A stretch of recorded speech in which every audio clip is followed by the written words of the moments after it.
This is it. Here at last is the new generation Ford Everest. This is a car that Ford hopes will give the Toyota Prado a real run for its money in the large SUV class. So come with me and we'll take a long, hard look at this most important new Ford for 2022.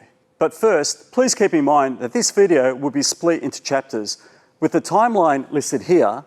Plus, if you're watching this on YouTube, you can look at the chapter markers below to see exactly what you want to go to. Plus, you can subscribe, like, or hit the bell icon to get notifications of all our latest reviews.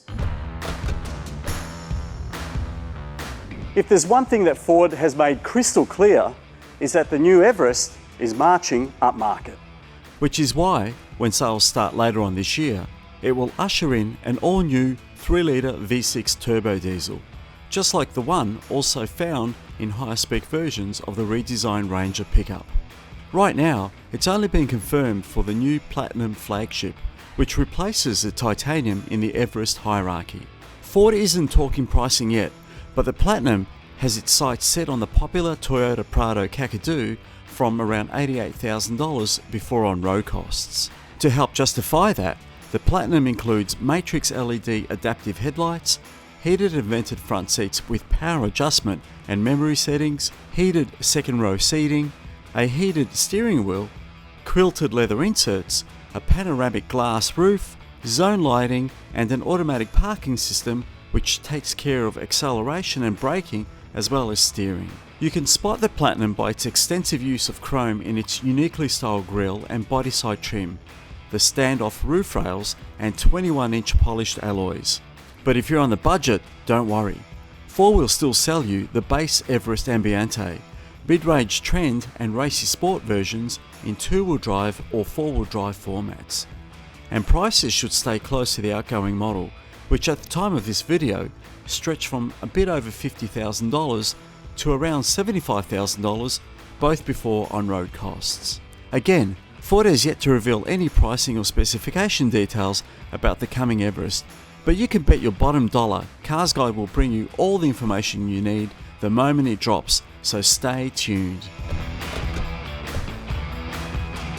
Generally speaking, the Everest is following the Ranger in adopting US Ford big truck styling cues, which means these C-clamp headlights, this larger and more bulbous bonnet as a result of a wider track and longer wheelbase, and a rear section which has widened to be boxier and larger in appearance to make this car look more premium and have more presence on the road. Plus, there's a whole lot of other smaller styling details that make this new Everest stand out.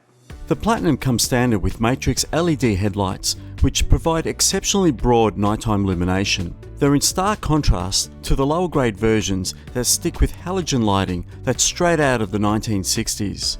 Never mind, the grille adopts the horizontal chrome bars meant to emphasize width. Platinum is spelled out to evoke luxury SUVs, just like on a Range Rover. More expensive models also bring full-width LED tail lights, giving the Everest a more sophisticated look out back. And if you look carefully, the body no longer tapers inwards as your eyes move to the rear of the vehicle, helping fill out the SUV's proportions better and giving it a nicer stance on the road. Ford says that making the Everest look as capable as it is drove the designers to give it a bigger and broader appearance. Do you reckon Ford succeeded? Let us know in the comments section below. But all this exterior design evolution is more than matched by a bit of a revolution inside the new Everest. Current Everest owners might struggle to recognise anything familiar inside, since the new one adopts the full digital look and far more modern trim and textures from the latest Ranger. Created to emphasise the cabin's width, the digital instrument panel measures in at either 8 inches or 12.4 inches depending on grade. And there's no missing the huge portrait-orientated centre touchscreen that also comes in 2 sizes, 10.1 inches for Ambiente and 12 inches for the rest. It houses Ford's new Sync 4A connectivity and entertainment systems, as well as available 360-degree camera views and even an off-road screen on 4-wheel drive versions showing helpful 4x4 related data. Wireless phone charging, wireless Apple CarPlay, wireless Android Auto, an abundance of storage, new seats, and more effective climate control systems further underline the advancements the Everest has made inside. Just as importantly, the redesigned rear body section has liberated a bit more space in every direction. Further back, the third row continues to be a kids-only proposition, though there's a bit more shoulder space for adults who find themselves stuck back there. And depending on your budget, the news is even bigger underneath the bonnet. While the big new 3-litre V6 turbo diesel is making all the headlines, the vast majority of Everest buyers will most likely stick with the revised 2-litre twin-turbo 4-cylinder diesel engine known as the bi-turbo. Ford hasn't divulged any information on power or torque outputs, but expect them to be at the very least close to the 157 kilowatts and 500 newton meters pumped out respectively by the current version. Ford's engineers have also been working on improving the response and refinement of the bi-turbo's 10-speed automatic, meaning it should be smoother, calmer, and less laggy than before.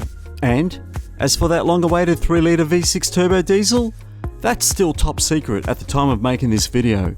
But looking at other trucks in the Ford world that use this power stroke engine, it might deliver as much as 190 kilowatts and 600 newton meters of pure, torquey grunt.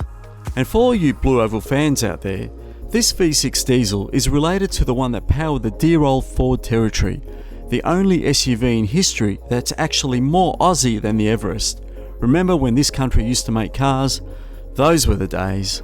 Anyway, the V6 diesel bumps up Everest's towing capacity from 3.2 to 3.5 tonnes. You might not need that oversized Ram or Silverado after all.